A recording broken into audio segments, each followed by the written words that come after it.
యోవేలు గ్రంథం 1వ అధ్యాయము 14వ వచనం.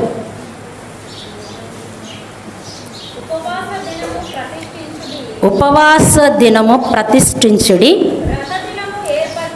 వ్రత దినము ఏర్పరచుడి, యెహోవాను బ్రతిమాలుకొనుటకై పెద్దలను దేశములోని జనులందరినీ మీ దేవుడైన యెహోవా మందిరములో సమకూర్చుడి. దేవునికి స్తోత్రం కలుగునుగాక, దేవునికి మహిమ కలుగునుగాక. ఈ దినము వాక్య అంశం ఏంటంటే ఉపవాసము ఎందుకు ఉండాలి? ఉపవాసము ఎందుకు ఉండాలి? ఎందుకు ఉండాలి చెప్తారా? చెప్పలేం లమ్మంటే సరే.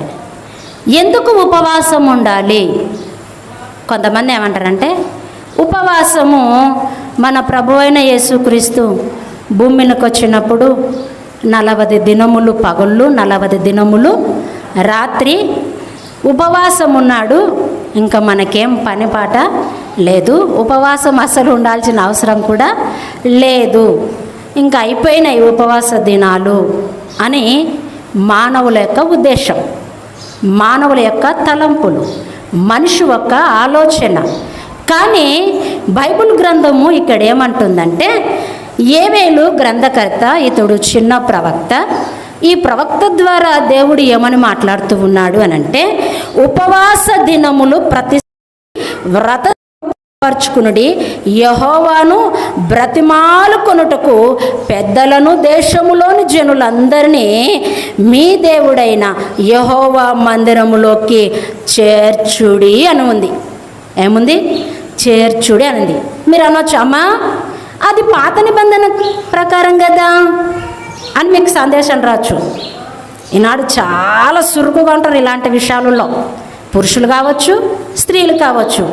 అది పాతని దినం కదా, పాతని గ్రంథం కదా, అది కొత్త నిబంధనలో ఎక్కడుంది? ఎవరు చేశారు? ఎన్ని ప్రశ్నలు కదా. కొంతమంది ఇంకా ఏమంటారంటే యేసుక్రీస్తు ఉపవాసం ఉన్నాడు, అయితే యేసుక్రీస్తు మనకు తండ్రి లేదా దేవుడు తండ్రి, లేదా ఆయనకు మనము కుమారులము కుమార్తెలము. మనకి ఏదైనా కావాలి అంటే ఆయనకు అన్నీ తెలుసు. అందుకు మనం ఎందుకు ఉపవాసం ఉండాలి?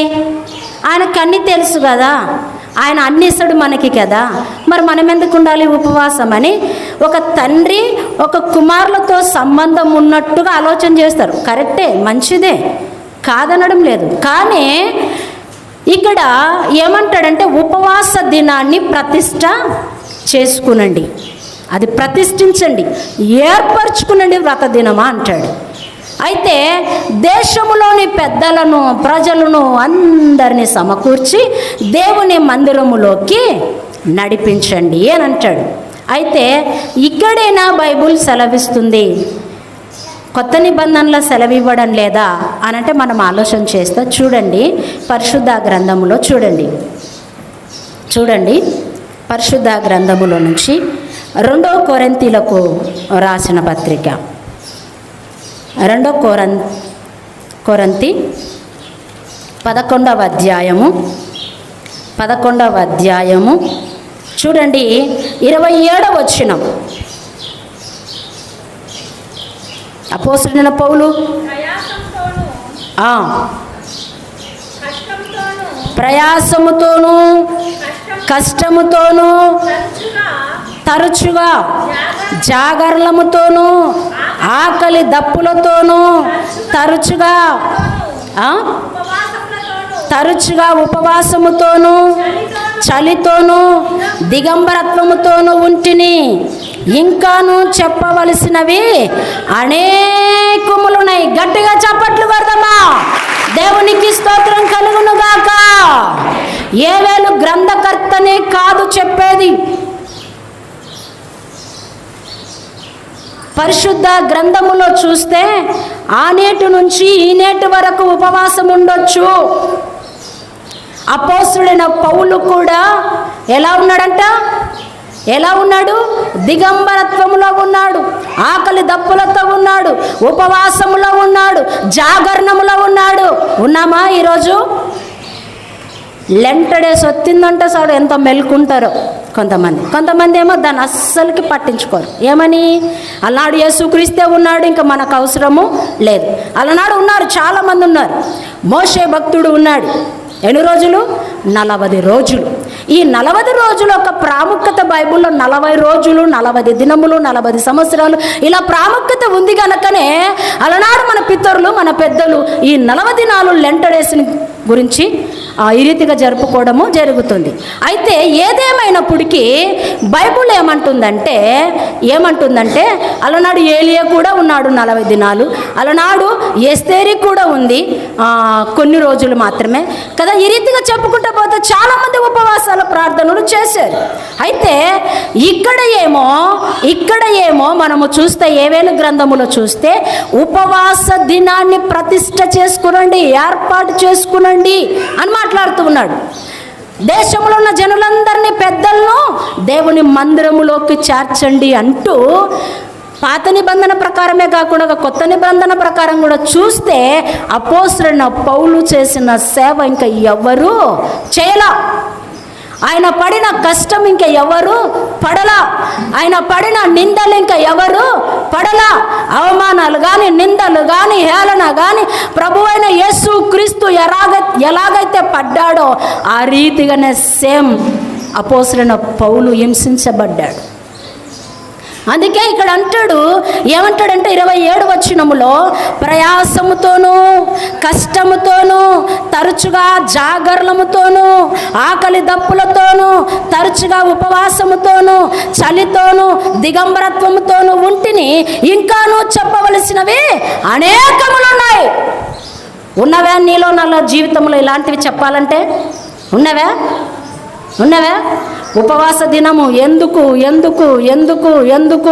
కదా? దేవుడే ఉన్నాడు కదా, ఇంకా మనం ఎందుకు ఉండాలి అని అనుకుంటాం.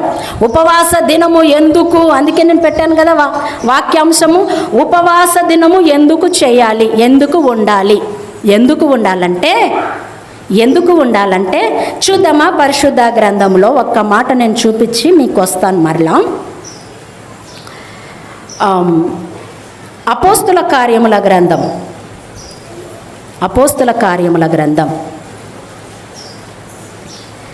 13వ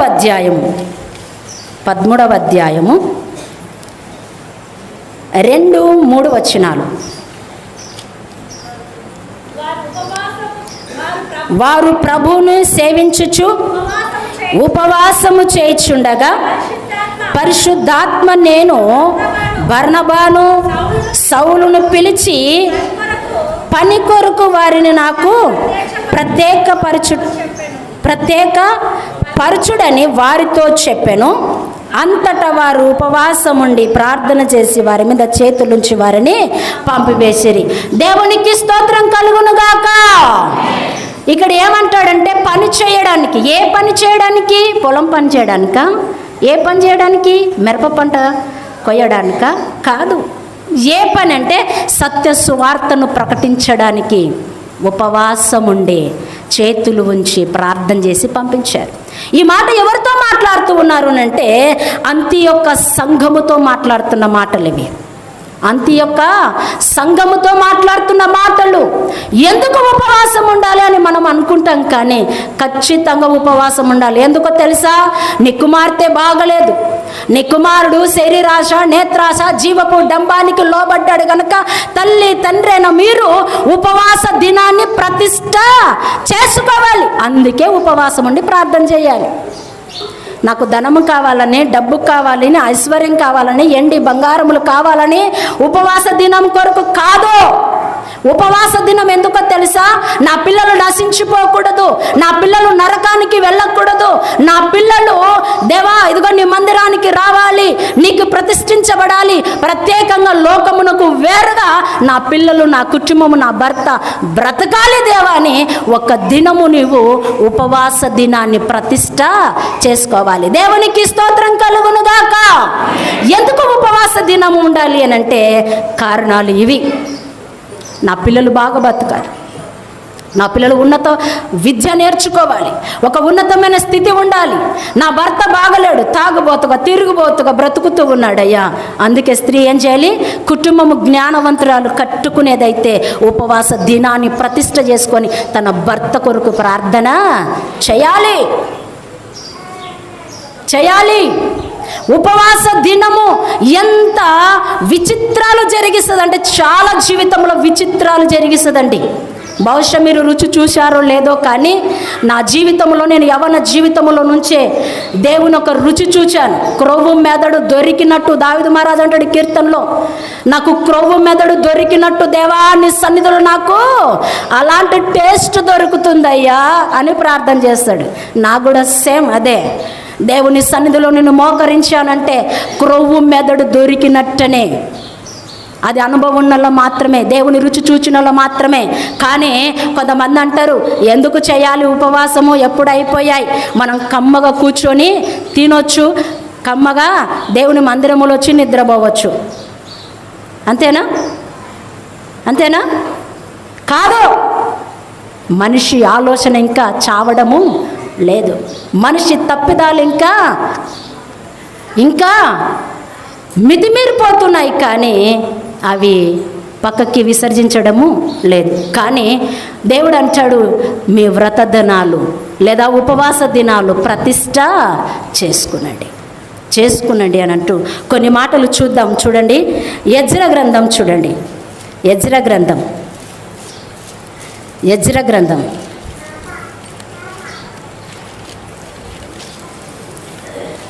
గ్రంథం 8వ అధ్యాయము. ఎజ్రా గ్రంథం 8వ అధ్యాయము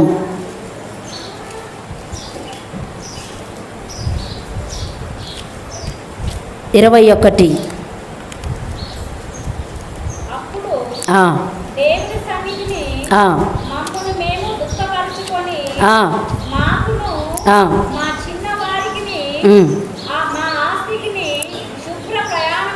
శుభ ప్రయాణము కలుగుటగా ఆయనను వేడుకొనుటకు ఆహా నది దగ్గర ఉపవాసముండుడని ప్రకటించి తిని. దేవునికి స్తోత్రం కలుగునుగాక. అందరం ఒకసారి గట్టిగా చప్పట్లు కొడదామా? గట్టిగా. సరే, మంచిది. ఇక్కడ అంటాడు ఎజ్రా గ్రంథకర్త ఏమంటాడంటే, అప్పుడు దేవుని సన్నిధిని మమ్మును మేము దుఃఖపరుచుకొని మాకును మా చిన్నవారికిని మా ఆస్తికిని శుభ ప్రయాణము కలుగుటకు ఆయన వేడుకొనుటకు ఆహావ నది దగ్గర ఉపవాసమునుడని ప్రకటించి తిని అంటాడు. ఎందుకు ఈ మాట చెప్తూ ఉన్నాడు అనంటే, వాళ్ళకు శుభప్రయాణమైన ప్రయాణం జరగాలి, శుభకరమైన ప్రయాణం జరగాలి. ఎవరిక్కడ మాట్లాడుతున్న మాటలు అంటే, ఇశ్రాయేలు ప్రజలు బబులోను దేశానికి చెరగా కొనిపోయబడ్డారు. ఇశ్రాయేలు ప్రజలు, యూదా జనాంగము బబులోను దేశానికి చెరగా కొనిపోయబడ్డారు. చెరగా కొనిపోయబడినప్పుడు తిరిగి బబులోను దేశము నుంచి యెరూషలేము పట్టణానికి వస్తూ ఉన్నారు. వాళ్ళు యెరూషలేము పట్టణానికి వస్తూ ఉన్నారు. వస్తూ ఉంటుండగా ఆహా అనే ఒక నది దగ్గర ఆగిపోయారు. వాళ్ళప్పుడు మనలాగా బెంజ్ కార్లు, మనలాగా స్కూటర్లు, బైకులు అవన్నీ ఏమీ లేవు అక్కడ. ఏముండవో తెలుసా? గాడిదలు, ఒంటెలు కదా, ఇలాంటి దాని మీద ప్రయాణం. అయితే ఏది ఏమైనప్పటికీ వాళ్ళు అలా నడుస్తూ ఉంటే ఆహా అనే ఒక నది దగ్గర నిలబడడం జరిగింది, వాగడం జరిగింది, నిలిచారు. నిలిచినప్పుడు మనము ఉపవాస దినాన్ని ప్రకటన చేసుకుందాం. ఎందుకు? శుభ ప్రయాణం మనకు కలగాలి అంటే ఉపవాస దినము ఖచ్చితంగా చేయాలి. ఎందుకు ఉపవాస దినం ఖచ్చితంగా చేయాలంటే మామూలు ప్రార్థన దినములు చేసే ప్రార్థన వేరు. ఉపవాసం ఉండి ప్రార్థన చేస్తే ఆ ఉపవాసములో ఉన్న ప్రార్థన శక్తి ఏంటో ఇజ్రాయేలు ప్రజలకి, యూదా జనాంగానికి బహుగా తెలుసండి. వాళ్ళు రుచి చూచిన వాళ్ళు. అందుకే ఉపవాస దినాన్ని మనం ఏర్పరచుకుందాం. మనమును, మన చిన్న పిల్లలు, మన ఆస్తి అంతా మనము శుభ ప్రయాణము యెరూషలేములకు ముట్టాలి, చేరాలి అంటే ఉపవాస దినాన్ని ప్రకటన చేసుకుందాము అని ఏర్పాటు చేసుకున్నారు. నీ జీవితంలో ఎప్పుడైనా నా కుటుంబము సాఫుగా జరగాలయ్యా, నా కుటుంబంలో శుభ ప్రయాణము చక్కగా జరగాలయ్యా, భార్య భర్తల మధ్య గొడవ ఉండకూడదు, పిల్లల కాడ కల్మషము ఉండకూడదు, చదువులో శుభ ప్రయాణము జరగాలి, నేను పోను అట్ట ఇట్ట నా పిల్లలు అనకూడదు. ఎప్పుడైనా ఉపవాస దినాన్ని ప్రతిష్ఠించుకున్నారా? ఎప్పుడైనా ఉపవాస దినాన్ని ఏర్పరచుకున్నారా? ఏర్పరచుకోవాలి అని బైబిల్ అంటుంది. ఇశ్రాయేలు ప్రజలు ఏర్పరచుకున్నారు. ఎవరు చెప్పలా? మనలాగా ఈ లెంటడేసే దినం వస్తానే అనేదిలా వాళ్ళు ఎప్పుడు పడితే అప్పుడు, ఏ దినం పడితే ఆ దినం. మనం అనుకుంటాం శుక్రవారమా, శనివారమా, ఆదివారమా అని మనం అనుకుంటాం. కానీ ఈ 3 వారాలలోనే దేవుడు ఉంటాడా? అమ్మా నాకెళ్ళి చూడండి, ఈ 3 దినాలలోనే మన దేవుడు మన వద్ద ఉంటాడా? ఆ తర్వాత మనది వెళ్ళిపోతాడా? మరుగైతాడా? కాన్రాడా? శుక్రవారం ఉపవాసం ఉంటాం, శనివారము, సండే, ఈ 3 రోజులేనా? కాదు, తప్పు. మన ఆలోచన తప్పు. సోమవారం ఉండొచ్చు, మంగళవారం ఉండొచ్చు, బుధవారం, బేస్తారం, శుక్ర, శని, ఆది, ఎనీ టైం ఉండొచ్చు. దేవునికి స్తోత్రం కలుగునుగాక. 24 గంటలు నువ్వు ఎప్పుడైనా నిర్ణయించుకోవచ్చు, ఎప్పుడైనా ప్రకటన చేసుకోవచ్చు, ఎప్పుడైనా ప్రతిష్ట చేసుకోవచ్చు. అది నీ ఇష్టం, నీ అవకాశం, నీకు ఎప్పుడు వీలవుతుందో. ఇవాళ నీకు పని ఉందా, రేపు పని లేదా, పెట్టుకో ఉపవాసం చేయి, ప్రార్థన చేయి, కన్నీళ్ళు విడుచు, రోదనము చేయి. బైబిల్ అంటది, నేను కాదు. రోదనము చేయి. మమ్మును మేము దుఃఖపరుచుకుంటామంటారు ఇక్కడ. మమ్మును మేము దుఃఖపరుచుకుంటున్నామంటున్నారు ఇక్కడ. ఏడ్చావా ఎప్పుడైనా నీ భర్త కొరకు? అయ్యా నా భర్త ఇలాగ తిరుగుతున్నాడు, నేను కష్టం చేసిన సంపదంతా త్రాగుడకు, పేకాటకు ఖర్చు పెడుతున్నాడయ్యా. అయితే ఒక మాట అంటున్నాడు చూడండి, అక్కడనే 8వ అధ్యాయము 31, 32 వచనాలు చూడండి. 31, 32 వచనాలు. మేము మొదటి నెల 12వ దినమందు యెరూషలేమునకు వచ్చుటకై ఆహా నది నుండి బయలుదేరగా మా దేవుడైన హస్తము మాకు తోడుగా నుండి శత్రుల చేతిలో నుండి, మార్గమందు పొంచున్న వారి చేతిలో నుండి మమ్మను తప్పించినందున మేము యెరూషలేమునకు వచ్చి 3 దినములు అక్కడ బస చేసి తిమే. దేవునికి స్తోత్రం కలుగును గాక. అందరం గట్టిగా చప్పట్లు కొడదామా? ఏమంటాడు? ఎందుకు అక్కడ ఉపవాసం ఉన్నారు వాళ్ళు? బబులోను దేశము నుంచి యెరూషలేము పట్టణానికి రావాలంటే మార్గములో ఎందరో శత్రులు మమ్మల్ని అడ్డగించవచ్చు. ఎందరో శత్రులు మమ్మల్ని అడ్డగించవచ్చు. మమ్మల్ని పోకుండా మరల బబులోను దేశానికి తీసుకొని వెళ్ళొచ్చయ్యా. అందుకే ఉపవాస దినాన్ని మేము ప్రకటన చేసుకుంటున్నాం. శుభప్రదమైన ప్రయాణము కొరకు మేము క్షేమకరంగా యెరూషలేములో చేరుకోవాలి అంటే ఉపవాస దినాన్ని ప్రతిష్ఠించుకోవాలి, ప్రకటన చేసుకోవాలి. ఈ దినము నేను ఉపవాసం ఉంటాను, శుభమైన ప్రయాణం మాకు జరగాలి. అందుకే ఇక్కడ అంటాడు 31 వచనంలో, దారిలో మార్గములో శత్రువుల నుంచి మమ్మల్ని విడిపించడానికి ముందుగానే ఉపవాసం ఉండి ప్రార్థన చేసినాం. ఇప్పుడు చెప్పండి, నీ పిల్లలు క్షేమంగా ఉండాలంటే ముందుగానే నువ్వు ప్రార్థన చేయాలి, ఉపవాసం ఉండి. నువ్వు నీ భర్త క్షేమకరంగా ఈ లోకంలో బ్రతకాలంటే నువ్వు ముందుగాలుగా నుండి ఉపవాసము ప్రార్థన చేయాలి, కన్నీళ్ళు విడిచాలి, రోదనము చేయాలి. అలా చేసినందుకే ఇశ్రాయేలు ప్రజలు యెరూషలేముకు శుభకరమైన ప్రయాణం కొనసాగించావయ్యా అని మరలా కృతజ్ఞత చెప్తూ, మరలా దేవుని జ్ఞాపకం చేసుకుంటూ దేవుణ్ణి స్తుతించారండి. గట్టిగా చప్పట్లు కొట్టి దేవుని మహిమపరచుదామా. దేవునికి స్తోత్రం కలుగునుగాక. ఈనాడు ఒకవేళ అమ్మ మా కుటుంబంలో మేము క్షేమకరంగానే ఉన్నాం, మా కుటుంబంలో మేము మంచిగానే ఉన్నాం, ఫ్యామిలీతో పాటు అందరం బాగానే ఉన్నాం, మంచిదే. కానీ నీ పక్కల వారి నుంచే సమస్య రావచ్చు, నీ ఇరుగు పొరుగు వారి నుంచే సమస్య రావచ్చు, నీ చేండ్ర పక్కల ఉన్న వారి నుంచే సమస్య రావచ్చు. అందుకే మొదటిగానే నువ్వేం చేయాలి? ఉపవాస ప్రార్థన చేయాలి. మేము శత్రువులలో పడకూడదు, శత్రువుల చేతికి మేము చిక్కకూడదు. ఈ లోకంలో ఈ భూమిన ఉన్నప్పుడు ఇశ్రాయేలు ప్రజలు అంతగా ప్రయాసపడితే మనం పరలోకమైన యెరూషలేముకు వెళ్ళాలి. అర్థమవుతుందా? పరలోకమైన యెరూషలేముకు వెళ్ళాలి. ఆ యెరూషలేముకి పోయేటప్పుడు నువ్వు నేను ఎలాగుంటున్నాం? శుభమైన ప్రయాణం కొరకు ఉపవాసం ఉండి ప్రార్థన చేస్తున్నావా? నేను ఎలా ఉన్నానయ్యా, నా ప్రవర్తన ఏంటిది, నా జీవితం ఏంటిది, నా క్రియలు ఎలాంటివి, నేను ఎలాగ ఉన్నానని ఉపవాసం ఉండి దుఃఖపడుతూ ప్రార్థన చేసుకుంటున్నావా? నాలో మంచితనం ఉందా? ఈ యెరూషలేము కొరకే వాళ్ళు ప్రయాసముతో దుఃఖము తెచ్చుకొని ఏడుస్తూ ప్రార్థన చేశారే. ఈ యెరూషలేము చేరాలని, పరలోకమైన యెరూషలేము చేరాలంటే అంత అసామాన్య విషయం కాదు కదయ్యా. అందుకే చాలామంది భక్తులు కానీ ఏమంటారంటే మేము యాత్రికులము, పరదేశులం. నిజమే, నిజమే.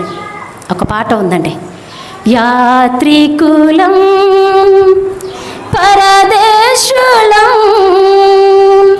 మా ఊరు పరలోకమో, మా ఊరు పరలోకమో. ఇది యాత్ర కానాను యాత్ర, యెరూషలేము యాత్ర, యెరూషలేము యాత్ర. యాత్రికులం పరదేశులం మా ఊరు పరలోకమో, మా ఊరు పరలోకమో. దేవునికి స్తోత్రం కలుగునుగాక. ఇశ్రాయేలు ప్రజలు ఈ భూమి మీద ఉన్న యెరూషలేము కొరకే అంతగా ప్రయాసపడుతుంటే పరలోకమైన యెరూషలేము చేరుకోవడానికి మనం ఎంత ప్రయాసపడాలి? ఒకసారి ఆలోచన చేయండి. ఈ భూమి మనది కాదండి, ఈ బిడ్డలు మన బిడ్డలు కాదండి. కొంత మట్టుకే కొన్నాళ్ళు మట్టుకే మనము పరలోకమైన యెరూషలేముకు చేరుకోవాలి.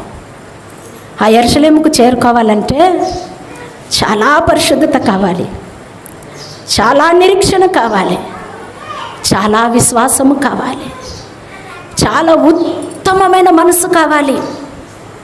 అలాంటి వారే పరమ యెరూషలేముకు చేరుకోగలం. నిజం. ఎందుకు ప్రార్థనలో కూడుకుంటున్నామంటే మనం పరలోకానికి చేరాలనే కదా. ఇంకా ఏమన్నా ఉన్నదా మీకు ఆశ? ఏమన్నా ఉన్నదా? లేదు. మనమేం తీసుకొని రాలేదు తల్లి గర్భంలో నుంచి, తెచ్చుకున్నామా?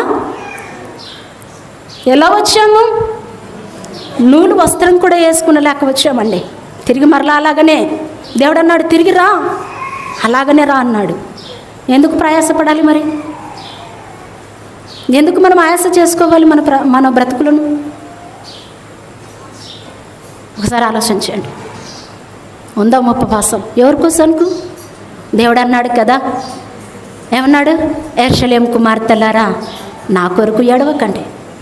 ఇది జరగాల్సిందే. ప్రవక్తల రచించిన గ్రంథాలు లేదా ప్రవక్త వచనాలు నెరవేర్చిందే. కానీ మీ కొరకు, మీ పిల్లల కొరకు ఏడవండి అన్నాడు. గట్టిగా చప్పట్లు కొడదామా? మనం అనుకుంటాం ఎందుకు ఏడవాలి? దావీదు మహారాజు అంటాడు, ఏమంటాడంటే నా కన్నీళ్ళు నేను విడుస్తుంటే నా పరుపు కొట్టుకొని పోతుంది. విన్నారా ఈ మాట?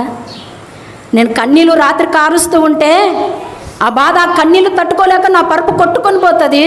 నా కనులు గుంట పడుతూ ఉన్నవి, నా తలదిండు కూడా తడుస్తూ ఉంది. ఆ కన్నీళ్ళు, అయ్యా నీ బుడ్డిలో లెక్కించబడ్డావు కదయ్యా అంటాడు. గట్టిగా చప్పట్లు కొడదామా? ఆ కన్నీళ్ళంట దేవుడు నువ్వు కార్చిన కన్నీటి బొట్టు. ఎందు నిమిత్తము కన్నీటి బొట్టు కారుస్తూ ఉన్నావో ఆయనకు తెలుసు. ఎందు నిమిత్తము నీ గుండెల నిండా భారం కలిగి మోకరించయ్యా అని అడుగుతున్నావు ఆయనకు తెలుసు. ఆ కన్నీటి బొట్టు రాలినప్పుడంట ఆ కన్నీటి బొట్టు వ్యర్థం కాదండి. దేవుడు అంటాడు కీర్తన గ్రంథంలో ఏమంటాడో తెలుసా? ఏమంటాడో, నీ కన్నీటి బొట్టు నా గ్రంథములో లేదా నా పుస్తకములో లెక్కించబడి ఉన్నది అంటాడు. లెక్కించబడి ఉన్నది. వ్యర్థం కాదు నువ్వు నేను కార్చిన కన్నీరు. దేవుడు ఖచ్చితంగా తన బుడ్డిలో ఉంచాడంట. ఆ కన్నీళ్ళని తన బుడ్డిలో ఉంచాడు. అందుకే మనము శుభప్రదమైన ప్రయాణము చేయాలంటే ఇశ్రాయేలు ప్రజల వలె యూదా జనాంగం వలె పరమ యెరూషలేము కొరకు మనము ఉపవాస దినాన్ని ప్రతిష్ఠ చేసుకోవాలి. ప్రార్థన చేసుకుందాం. కృపాసత్య సంపూర్ణమైన తండ్రి, నీ పాదాల కొందనాలు, స్తోత్రములయ్యా. ఇంతవరకు నా తండ్రి నీ కుమార్తెని నన్ను మరుగు చేసుకొని మాట్లాడినందుకు నీకు కృతజ్ఞత, స్తుతి, స్తోత్రాలు. కూడిన నీ బిడ్డలందరినీ జ్ఞాపకం చేసుకునండి అయ్యా. మమ్మల్ని అందరినీ హెచ్చరించండి అయ్యా. మమ్మల్ని అందరినీ నా తండ్రి జ్ఞాపకం చేసుకొని నీ మార్గములో, నీ సత్యమైన మార్గములో నడుచుకున్నట్టుకు సాయం చేయండి. అలాడు నా తండ్రి ప్రభా వ్రత దినము అయ్యా ప్రతిష్ఠించుకునండి. ఉపవాస దినాన్ని ప్రతిష్ఠించుకునండి. వ్రత దినమును ఏర్పరచుకునండి. పెద్దలను అయ్యా దేవుని మందిరములోకి చేర్చండి అని మీరు సెలవిచ్చారు. అలాడు నా తండ్రి అపోసరైన పౌలు కూడా జాగరణముతో, ఉపవాసముతో, ఆకలి దప్పులతో, దిగంధపత్తంతో నా తండ్రి భూమి మీద బ్రతికాడు. చెప్పవలసినట్టు ఇంకా చాలా ఉన్నవన్నాడు. దేవా ఈనాడు మేము ఎలా బ్రతుకుతూ ఉన్నాం అయ్యా? నీ కొందనాలు, స్తోత్రాలు. నీ మాటలు మేము ధ్యానం చేసుకున్న కృపను దయచేయి. వినిన మాటలు ప్రతి హృదయంలో నీరు కట్టి ఫలింపచేయండి.